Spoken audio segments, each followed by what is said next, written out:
मातृभूमि न्यूज़ पर आप सभी का हार्दिक स्वागत है। मैं आपका मेज़बान डॉक्टर ताहिर समर खान और आज हम मौजूद हैं Chhabra senior higher secondary school मैदान में, जहां किसानों की समस्याओं को लेकर लगातार छठे दिन धरना और प्रदर्शन किया जा रहा है और भूख हड़ताल पर बैठे हुए हैं धर्मा धाकड़, जो ग्राम पंचायत करैयाबंद के सरपंच हैं। आइए हम उनसे जानना चाहेंगे कि किन मुद्दों पर उनका ये धरना चल रहा है और उसको कौन कौन लोग समर्थन दे रहे हैं और उनकी मांगों को अब तक माना गया या नहीं माना गया। हमसे चर्चा करने के लिए हमारे साथ धर्मा धाकड़ मौजूद हैं। सर, आपका स्वागत है। जी, आपका भी अभिनंदन सभी किसान भाइयों की तरफ से। और हमारी माँगें जैसे कि आपने देखी भी होगी, बीमा क्लेम, मुआवजा और दिन में बिजली। क्योंकि जो बीमा क्लेम का परिदृश्य है, ये 1,20,000 करोड़ से ऊपर का घोटाला है। प्रतिवर्ष हमारा बीमा काटा जाता है। लगभग 15 वर्षों से ये स्थितियाँ चलती आ रही है और आगामी 2 वर्षों से निरंतर हमारी फसलों का नुकसान हो रहा है और हमें बीमा अब तक मिला ही नहीं। तो इस संदर्भ में हमें संघर्ष करना पड़ रहा है। देखते हैं। तो ये सारी समस्याएं किसानों की पिछले कई वर्षों से लगातार आप उठाते आ रहे हैं और अभी हाल ही के दिनों में आपने और एक बड़े आंदोलन के रूप में इसको लिया है और ट्रैक्टर रैली निकाली। उसके बाद आपने भूख हड़ताल का ये निर्णय लिया। किन किन लोगों का समर्थन आपको मिल रहा है और उसके अंदर अभी तक कितनी प्रक्रिया तक आपकी ये मांगे पहुंची? सरकार की तरफ से कोई प्रशासनिक अधिकारी या कोई कर्मचारी आपसे आके मिला? कोई आश्वासन आपको मिला या नहीं मिला अब तक? सरकार की तरफ से तो अब तक कोई आश्वासन नहीं है। और बातें हमारी कहाँ तक पहुँची इस संदर्भ में भी हमें ज़्यादा जानकारी नहीं है, क्योंकि जब तक सरकार का नुमाइंदा हमें जानकारी ना दे तब तक तो हम कैसे कह सकते हैं कि हमारी बातें कहाँ तक पहुँची।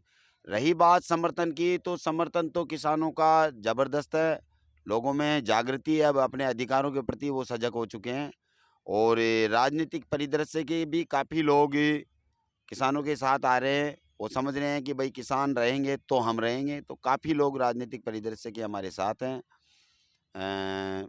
जैसे कि संजय शर्मा, जो अभी चेयरमैन प्रत्याशी थे, वो भी कल आए। उन्होंने भी समर्थन दिया और उन्होंने कहा हर संभव आपका सहयोग किया जाएगा। अ, दीपक भाई है, ये भी राजनीतिक परिदृश्य में थोड़ी-सी रखते हैं, तो इन्होंने भी, ये भी निरंतर हमारे साथ हैं। और भी काफ़ी लोग हैं जिन्होंने हमारा समर्थन दिया और उन्होंने कहा कि आगे भी ये लड़ाई आपकी जहाँ तक चलेगी हम आपका साथ देंगे। बाकी किसान हैं जो सजग प्रहरी की तरह अपनी लड़ाई को लड़ रहे हैं। गाँव में अभी काम का समय है, तो हम समझ सकते हैं कि भाई पहले खेती है हमारी, क्योंकि अगली फसल हमारी नष्ट हो चुकी है। उससे पहले जो लहसुन की त्रासदी आप सब लोगों ने देखा ही है। तो अब किसान की पहली जिम्मेदारी है कि वो अपने खेतों को सबसे पहले फसल जमाए। उसके बाद हम देखते हैं आगे की रणनीति क्या रहेगी। बाकी ये एक मूल क्रांति का उदय है। यहाँ से किसान अपना हक लेकर रहेगा। अब सरकारें इसे किस दृष्टि में देखती है, ये अलग सी बात है, पर हमें इस बात को देखना होगा कि हम किस ओर जा रहे हैं। हम बिना लक्ष्य के पीछे मुड़कर नहीं देखेंगे। अभी राजस्थान में अशोक गहलोत की कांग्रेस सरकार है और लगभग 4 वर्ष का कार्यकाल उनका पूरा होने को आया। कांग्रेस की ओर से लगातार ये कहा जाता है कि हम किसान के हितैषी हैं, किसान के बारे में सोचते हैं और जितनी ज़्यादा उन्नति प्रगति हमारे राज्य में किसान ने की है, उतनी किसी के भी राज्य में नहीं की। लेकिन 6 दिन लगभग आपको हो चुके हैं, आप भूख हड़ताल पर हैं और आपके साथी कृमिक अनशन पर हैं। ये एक बड़ी सोचने वाली बात नहीं है कि अगर इतनी संवेदनशील सरकार है तो अब तक कोई भी नुमाइंदा आपके पास नहीं आया, आपसे आकर कोई बात ही नहीं की? भाई अशोक गहलोत जी तो गुजरात में प्रचार कर रहे हैं। इससे पहले भी उनका जो मैनिफेस्टो था, उसमें उन्होंने किसानों के प्रति जो जितनी भी बातें कही, उनमें से एक भी बात अब तक 4 साल में नहीं की है। जैसे 2-2 लाख किसानों का कर्ज माफ़ और बहुत सी बातें कही थी। उनमें से एक भी बात राजस्थान में तो अब तक आपको कहीं नज़र आ रही हो तो ठीक है, पर हमें तो कहीं नज़र नहीं आई। रही बात, एक बहुत बड़ी बात मैं आपको बताना चाहूँगा कि स्वामीनाथन आयोग की का गठन कांग्रेस ने किया था और कांग्रेस की गवर्नमेंट केंद्र में भी रही, राज्य भी में भी रही। उसी कांग्रेस गवर्नमेंट ने उसको रिपोर्ट को आज दिन तक लागू नहीं किया। तो कांग्रेस और बीजेपी ये तो गंगाधरी शक्तिमान है। कांग्रेस ही बीजेपी और बीजेपी कांग्रेस है। जिस प्रकार बीजेपी ने हमें से छलावा किया कि हम एमएसपी लागू करेंगे, स्वामीनाथन आयोग की रिपोर्ट को लागू करेंगे, तो सभी किसानों ने उसे केंद्र में बिठाया। ये कोई बीजेपी का कैंपेन या उनकी गप्पबाजी से नहीं गए। सबसे बड़ी बात रही इसमें, मूल फैक्टर रहा कि उन्होंने वादा किया कि हम स्वामीनाथन आयोग की रिपोर्ट लागू करेंगे, हम एमएसपी C2 प्लस देंगे किसानों को। उस वजह से किसानों ने उनको चुना। बाकी जो बातें आती है बीच में, तो ये एक लॉलीपॉप टाइप है। सरकारें एक जैसी है, सरकारों को कॉरपोरेट चला रहे हैं। एक बीमा कंपनी जिसका कहीं मुख्यालय नहीं है, वो बीमा कंपनी कागजों में है। वो बीमा कंपनी बिना किसान की परमिशन के उसका बीमा काट लेती है बैंक के थ्रू। बैंक के बीमा कंपनी के एजेंट हैं, और सरकार के नुमाइंदे, चाहे वो कांग्रेस हो या बीजेपी हो। अगर कांग्रेस किसानों के साथ है तो कांग्रेस का कोई भी विधायक या सांसद या राज्यसभा सदस्य राज्यसभा में क्वेश्चन पुटअप करता, लोकसभा में क्वेश्चन पुटअप करता, या विधानसभा में अपनी बात रखता। तो ये तो सबसे बड़ा झूठ है कि कांग्रेस किसानों की हितैषी है। गंगाधरी शक्तिमान है। कांग्रेस और बीजेपी दोनों को कॉरपोरेट चुनते हैं, कॉरपोरेट ही चलाते हैं, और सब कुछ ये सरकारें कॉरपोरेट के लिए कर रही है। किसानों की दुश्मन है ये। किसानों को अपने वजूद को, जल जंगल जमीन को अगर बचाना तो मूल क्रांति की ओर बढ़ना होगा। मूल क्रांति की ओर बढ़ना होगा, ये धर्माधाकड़ कह रहे हैं। तो सर, मूल क्रांति की ओर बढ़ने के लिए आपको इन दोनों पार्टियों से लगातार संघर्ष करना होगा, क्योंकि अगर राजस्थान की राजनीतिक परिदृश्य की बात अगर की जाए तो पिछले 2 से 3 दशक का थोड़ा सा राजनीति के ऊपर मैंने भी जो नज़र रखी है, उस लिहाज से अगर देखा जाए यहाँ पे सिर्फ 2 ही पार्टियाँ या तो सत्ता में रहती हैं या विपक्ष में रहती हैं। तो आप इस मूल क्रांति को किस बुनियाद पर आगे लेकर जाना चाहेंगे? क्या राजनीति के अंदर कोई आमूल-चूल परिवर्तन पूरे राजस्थान में करना चाहेंगे? कोई तीसरा मोर्चा का गठन ऐसा हो जिसमें दोनों ही पार्टियों के ऐसे लोग जो आपकी विचार से सहमत हों, आपकी साथ कंधे से कंधे मिलाकर चलना चाहते हों, ऐसे लोगों को आपने अपने साथ जोड़ेंगे? देखो, राजनीतिक परिदृश्य के लोगों को अगर हम मूल क्रांति में शामिल करते हैं तो ये भी एक बहुत बड़ा छलावा है। क्योंकि अगर वो कहीं न कहीं किसान के हितैषी होते तो वो उनकी पार्टी में भी कहीं न कहीं आवाज़ उठाते। तो ये तो हमारे लिए संभव नहीं है। पर हाँ, प्रथम दृष्टया हम राजस्थान की नहीं कह सकते, पर हम छबड़ा की धरती से एक ऐसा परिवर्तन देंगे, जिस परिवर्तन से एक नए मार्ग की तरफ किसान जाएगा। किसान और मजदूर का एक सामंजस्य हम बिठाएँगे, कामगार, काश्तकार। कामगार और काश्तकार का सामंजस्य बिठाकर हम इस हिसाब से आगे बढ़ेंगे कि हम इनको हिला देंगे, इनको बता देंगे कि किसान अब जाग चुका है, किसान अपने अधिकारों के प्रति सजग है। और रही बात मूल क्रांति की, तो मूल क्रांति का उदय छबड़ा की धरती से होगा। इसे आप कभी भी देख लीजिएगा। आगामी समय में ये प्रोटेस्ट और बड़ा रूप लेगा। हम लोकतांत्रिक परिदृश्य में जीने वाले लोग हैं, हम में खुद में लोकतंत्र है। हम गाँव से रहने वाले लोग हैं, हम में खुद में लोकतंत्र होता है। तो हम लोकतांत्रिक परिदृश्य में जीने वाले लोग हैं, लोकतंत्र को मानने वाले लोग हैं। तो हम इस प्रकार तो कोई काम नहीं करेंगे जिससे सामाजिक सौहार्द खत्म हो या किसी भी प्रकार का उपद्रव हो। पर इसका मतलब ये भी नहीं है कि हम चुप रहेंगे। हम इस दृश्य को पैदा कर देंगे जो राजनीतिक लोगों के दृश्य पटल पर उनको पता चल जाए कि अब क्या होने वाला है। अभी भी कांग्रेस और बीजेपी के नुमाइंदे किसानों को यहाँ आने से रोक रहे हैं। बहुत से किसानों को डराया जा रहा है। जो हमारा अगला जो ट्रैक्टर रैली थी उसमें भी काफ़ी हमारे पास रिकॉर्डिंग भी है, पर मैं अभी समय रहते उनको बाहर करना चाहूँगा, अभी तो नहीं करना चाहूँगा। पर उन्होंने डराया, उन्होंने कहा कि आप किसानों की रैली में मत जाइए। इसका सीधा-सा मतलब है कि उनको डर लग रहा है, जबकि किसानों ने उनको चुना था, और वही लोग आज किसान को डरा रहे हैं कि आप बीमा की माँग मत करिए। तो या तो सीधी-सी बात है कि बीमा कंपनी में उन लोगों की भी हिस्सेदारी है, या फिर वो लोग जानते हैं कि अगर किसान को उसका हक मिल गया तो वो अपने हक को पहचान जाएगा और अपने हक के लिए ही आगे लड़ेगा। तो उनका मतलब खत्म हो जाता है। सर, मैं देख पा रहा हूँ कि आपकी दाईं तरफ नागर साहब बैठे हुए हैं, जो पंचायत समिति सदस्य हैं, भाजपा से चुनाव लड़कर जीते, और बाईं तरफ दीपक त्यागी जी, कामगार कांग्रेस के ज़िला अध्यक्ष। तो राजनीतिक बुनियाद की अगर आप इस धरने और प्रदर्शन में बात की जाए तो आपके दोनों कंधे करीब करीब मजबूत ही हैं, क्योंकि दोनों अपनी पार्टियों के लिए भी भले सच्चे सिपह सालार रहे हों, लेकिन आपके भी दोनों कंधों को इन्होंने मजबूत किया हुआ है। तो आप और क्या उम्मीद करेंगे कि छबड़ा छिपा बड़ौद विधानसभा क्षेत्र के किस तरह के लोग आपके इस धरने को आकर समर्थन दें और आपकी आवाज़ को और किस तरीके से बुलंद किया जाए कि प्रशासन और सीएमओ तक इसकी गूंज पहुंचे? देखो जी, कांग्रेस और बीजेपी का जहाँ तक प्रश्न है तो हम ही लोग हैं उसमें।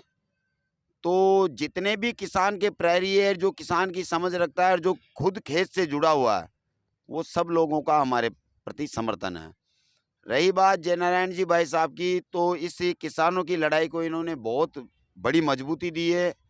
दीपक भाई भी निरंतर हमारे साथ है और भी क्रांतिकारी साथी जो आते रहते हैं, अभी नहीं है। सब जो भी किसान का बेटा है वो राजनीतिक परिदृश्य से बाहर आकर हमारा समर्थन कर रहा है और पूरी पुरजोर हमारी मेहनत कर रहा है। और जयनारायण जी भाई साहब ने तो वैसे भी एक तरह से रिजाइन फाइल कर रखा है, आपको जानकारी भी होगी इससे पहले की। और ये अब किसी पार्टी के नेता नहीं है, अब ये किसान नेता है।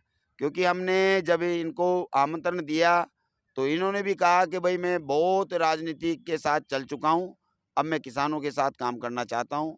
और इनके काम का हम देख भी रहे हैं कि इनके हमारे साथ आने से काफ़ी हमें मजबूती भी मिली है, जनबल भी मिल रहा है।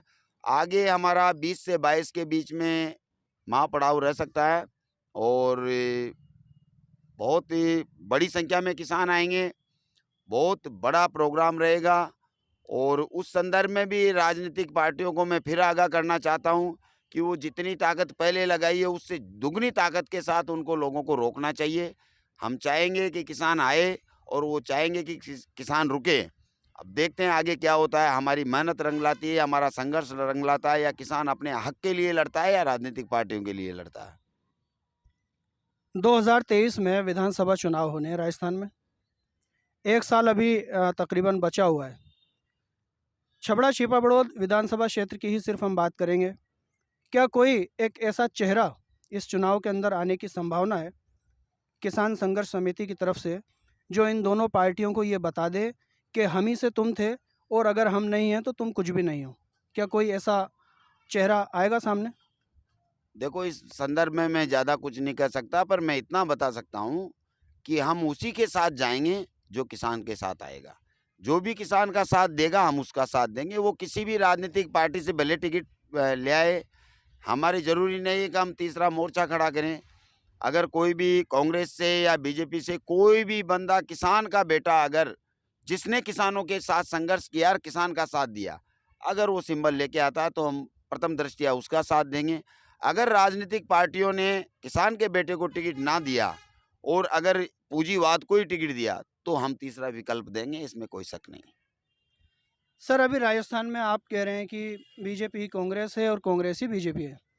तो यहाँ पे कोई ऐसा चेहरा जो आपको लगता हो कि ये किसान समर्थित है, चाहे वो किसी भी पार्टी का हो या ना हो, तो उसको अगर आप पूरा पूरा समर्थन देंगे, अगर मान लीजिए वो किसी पार्टी को बिलोंग करेगा, तो फिर आपके सिद्धांत टकराएंगे नहीं? आप अभी कह रहे हैं जैसे बीजेपी और कांग्रेस दोनों ही एक हैं, लेकिन अगर किसी पार्टी ने किसान के बेटे को टिकट दे दिया तो वो किसी एक पार्टी को तो बिलोंग करेगा ना। फिर आपके सिद्धांत कैसे टकरा जाएंगे वहाँ पे जाकर? आप अपनी जो अवधारणा, मूल क्रांति की जो बात कर रहे हैं, वो तो वहाँ पे फिर कुछ धीमी पड़ती हुई दिखेगी ना। देखो जी, ऐसा है, पार्टी झंडियों के दो रंग है। किसी पार्टी के 3 रंग है, किसी पार्टी के 2 रंग है, किसी पार्टी में 5 रंग है। पार्टी सिंबल देती है, इससे ज़्यादा हम पार्टी को ज़्यादा नहीं तवज्जो नहीं देते हैं। हमारा मकसद है मूल क्रांति का मतलब है, हम ऐसे प्रहरी को सपोर्ट करेंगे जो असेंबली में जाकर हमारी नुमाइंदगी करे। और इसमें सिद्धांतों का टकराव नहीं, यही सिद्धांतों का मेल है कि हम उसी व्यक्ति को समर्थन करेंगे जो हमारी मांगों को, हमारी समस्याओं को असेंबली तक उठाए। ऐसा ना हो कि अखबारों में निकलवाए कि किसान को मुआवजा मिलना चाहिए। एक जनप्रतिनिधि अखबारों में रात दिन दे रहा है कि भाई किसानों को मुआवजा मिलना चाहिए, बीमा क्लेम मिलना चाहिए। अरे आपकी जिम्मेदारी है, आप विधानसभा में हो, विधानसभा में क्वेश्चन पुटअप करिए, आप आम आदमी को क्या बरगलाना चाहते हो? तो हम ऐसे चेहरों को आगे बढ़ाने का प्रयास करेंगे।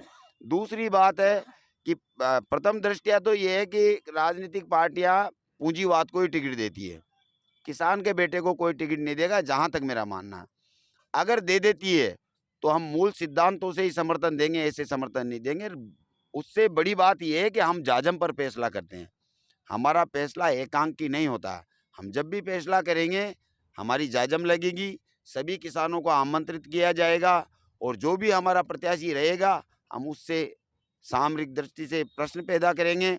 अगर उसके पास हमारे प्रश्नों के जवाब होंगे तो हम उसे तन मन धन तीनों रूप से समर्थन करेंगे, और अगर उसके पास हमारे सामरिक प्रश्नों का जवाब नहीं होगा तो हम नया विकल्प देंगे। और इसमें कोई शक नहीं है कि राजस्थान नए विकल्प की ओर बढ़ता जा रहा है। अभी आप देखते जाइए धीरे धीरे आप समझते हो कि पटाखे की गूंज दीपावली पर ही अच्छी लगती है।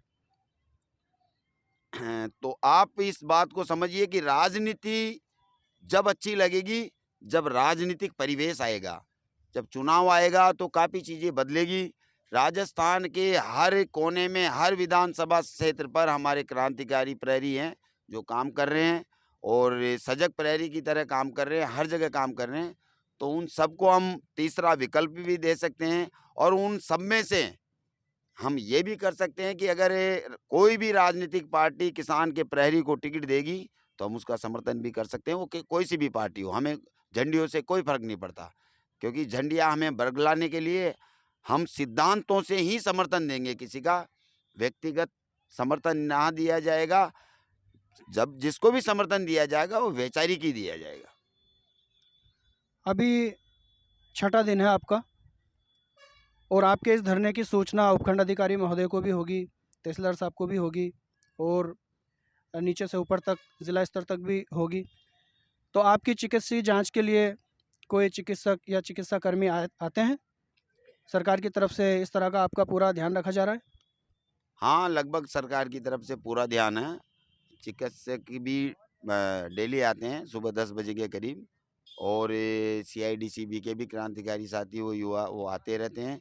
रही बात SDM साहब की, तहसीलदार साहब की, तो ये इनके बस की बात नहीं है। अगर उनके बस की होती तो शायद वो कहीं न कहीं हमें न्याय देते। उनका काम है सिर्फ सरकार को अवगत कराना, तो वो संभवतया सरकार को अवगत कराने पर सरकार अभी गुजरात चुनाव में मशगूल है, तो उसे राजस्थान के किसानों से अभी कोई मतलब नहीं है, जहाँ तक मेरा मानना है। इससे पहले अभी मुख्यमंत्री महोदय आए थे यहाँ 12 में, तो बड़ा ड्रामा किया गया, जगह जगह से बच्चों को बुलाया गया, बसों को ढो ढो के वहाँ किसानों को इकट्ठा किया गया, पर वहाँ एक भी शब्द मुख्यमंत्री महोदय ने ये नहीं कहा कि इतनी बड़ी त्रासदी किसानों के साथ हो गई है, हमारा बीमा कटा हुआ, हम सरकार से भीख नहीं मांग रहे, हमारा संवैधानिक अधिकार है, हमने बीमा कटाया है तो हमारा बीमा बनता है। हमारा नुकसान हुआ है, जब पटवारी की रिपोर्ट कह रही है कि 60 से 70% खराबा हुआ है, कृषि विभाग कह रहा है कि 60 से 70% खराबा हुआ है, मौसम विभाग कह रहा है कि अतिवृष्टि हुई है, तो फिर और क्या सबूत चाहिए, किसका इंतजार है? सीधा सा है जी, बीमा कंपनी 500,000 करोड़ कांग्रेस को भी देती है, 500,000 करोड़ बीजेपी को भी देती है, तो इसलिए इनका मुंह बंद है। और रही बात जिम्मेदारी की, तो सबसे पहली जिम्मेदारी किसानों को न्याय दिलाने की यहाँ के स्थानीय MLA की है, पहली जिम्मेदारी। वो हमें बरगला रहे, मूर्ख बना रहे, लोगों को डरा रहे, धमका रहे, बहुत से प्रपंच हो रहे, पर अब किसान जागृत हो चुका है। उसका युवा बेटा जो शिक्षित है, बेरोजगारी के दंश को झेल के वो खेतों में आ चुका है, तो वो जानता है कि कैसे लड़ना है। आगे की लड़ाई और ज़्यादा बेहतर तरीके से लड़ेंगे हम, और हम लड़ेंगे भी और जीतेंगे भी, इसमें कोई शक नहीं है। और उनको आईना भी दिखाएंगे कि आप जिस प्रकार किसानों का दमन करना चाहते हो, ये दमन अब ज़्यादा दिन नहीं रह सकता। वो तो शुक्र मानो, हम घनी आबादी है, हम घनी आबादी हैं, अगर उनके प्रकार से हम प्रदर्शन करने लग जाएं तो ये सड़कें जाम हो जाएगी, ये रेलवे ट्रैक रुक जाएंगे, ये फैक्ट्रियां शट डाउन हो जाएगी। हमारी आबादी लाखों में है, इस परिक्षेत्र में हमारी आबादी लाखों में है, हजारों में नहीं है। हम जहाँ खड़े हो जाएंगे वहाँ हमारा खड़ा होना मात्र ही जाम हो जाएगा। पर हम लोकतांत्रिक परिदृश्य में रहते हैं, लोकतंत्र को मानते हैं, तो हम संवैधानिक तरीके से ही हमारे प्रोटेस्ट को करेंगे और हम लड़ेंगे, आखिरी सांस तक लड़ेंगे और जीतेंगे भी। सर, जाते जाते आपसे एक आखिरी सवाल मैं ये करना चाहूँगा कि अगर मान लीजिए दोनों पार्टियों में से किसी ने भी किसान समर्थित या किसान के हित को सोचने वाले किसी भी कैंडिडेट को टिकट अगर नहीं मिलता है, 2023 में धर्मा धाकड़ विधानसभा के चुनाव में दिखेंगे प्रत्याशी के तौर पर? नहीं, मैं ये नहीं कह सकता। मैं ये कह सकता हूँ कि अगर किसी भी राजनीतिक पार्टी ने किसानों को टिकट नहीं दिया, तो फिर हमारी जाजम फैसला करेगी कि कौन लड़ेगा। मैं ये नहीं कह सकता कि मैं लड़ूंगा, पर मैं ये कह सकता हूँ कि हमारी जाजम जिसे भी निर्धारित करेगी, हम उसके साथ रहेंगे रात और दिन, तन और मन धन से, और उसे विधानसभा में पहुंचाएंगे किसी भी सूरत में, क्योंकि वोट यहाँ हमारे हैं। 40,000 धाकड़ है जिनके पास सबसे ज़्यादा लैंड पावर है, 50,000 मीणा है जो दूसरी जमीन ज़्यादा रखने वाली दूसरी जनसंख्या है, जिनकी जनसंख्या हमसे भी ज़्यादा है। कम से कम 20 से 25,000 लोधा है। हमें कोई फर्क नहीं पड़ता, हम किसी भी कबीले में से किसी भी व्यक्ति को चुन सकते हैं। जो भी किसान के साथ आएगा, जो मजबूती से आएगा, काम करेगा किसानों के साथ, संघर्ष करेगा किसानों के साथ, उनको न्याय दिलाने के लिए अग्रसर रहेगा, और जाजम जो भी फैसला लेगी, हम जाजम के साथ जाएंगे। जाजम किसी भी नुमाइंदे को चुन सकती है, किसी भी कास्ट से, किसी भी रिलीजन से, किसी भी क्षेत्र से। अगले कुछ दिनों में अगर आपकी मांगों का निस्तारण नहीं होता, कोई जंगी प्रदर्शन, कोई हंगामी प्रदर्शन, इसकी कोई रूपरेखा है आपके पास? हाँ, अगले कुछ दिनों में अगर सरकार ध्यान नहीं देती है, तो फिर इसमें कोई शक नहीं है कि मुझे और मेरे साथियों को फिर इस ओर जाना होगा कि हमें क्या करना है। हमारा संयम, जहाँ तक हम किसान हैं काफ़ी संयमित रहते हैं, पर हमारा संयम जहाँ तक होगा वहाँ तक हम संयमित रहेंगे। पर अगर सरकार इसी प्रकार अपना रवैया रखेगी, इसी प्रकार हमें गुमराह करती रहेगी, तो मुझे और मेरे साथियों को फिर कोई एक निश्चित निर्णय की ओर जाना होगा। और 20 से 22 तारीख के बीच में हमारी जाजम है, उसमें हमारे 12 जिले के सारे क्रांतिकारी साथी आएंगे। वो जाजम क्या निर्णय करेगी, उससे हमारा फिर अगला प्रदर्शन रहेगा। अपना कीमती वक्त देने के लिए आपका बहुत बहुत धन्यवाद। हमारी बात हो रही थी धर्मा धाकड़ से, जो कि अनिश्चितकाल के लिए धरने पर बैठे हुए हैं। अगर इनकी मांगों को और किसानों को पूर्ण रूप से उनका जो मुआवजा है वो नहीं दिया गया, और अगर सरकार ने किसानों की मांगें नहीं मानी, तो अगली 20 और 22 तारीख तक जंगी प्रदर्शन करने का उन्होंने यहाँ पे हमें बताया है। और यहाँ उनके समर्थन में करीब करीब तहसील के सभी गणमान्य लोग जो किसानों को समर्थन देते हैं, किसानों की मांगों के लिए यहाँ पर इकट्ठे हुए हैं। हमसे बात कर रहे थे धर्मा धाकड़, जिन्होंने चेतावनी दी है सरकार को कि अगर सरकार ने हमारी बातों को नहीं माना, तो हम किसी भी हद तक जाकर अपनी मांगों को मनवाने के लिए वचनबद्ध हैं। और अगर सरकारों ने किसानों के हित की बात नहीं की, तो 2023 के विधानसभा चुनाव के अंदर छबड़ा छिपा बड़ौद विधानसभा क्षेत्र से एक ऐसी क्रांति लेकर आएंगे जिसको पूरे राजस्थान के अंदर सरकारें महसूस करेंगी। आप देखते रहिए देश हित की बात मातृभूमि के साथ।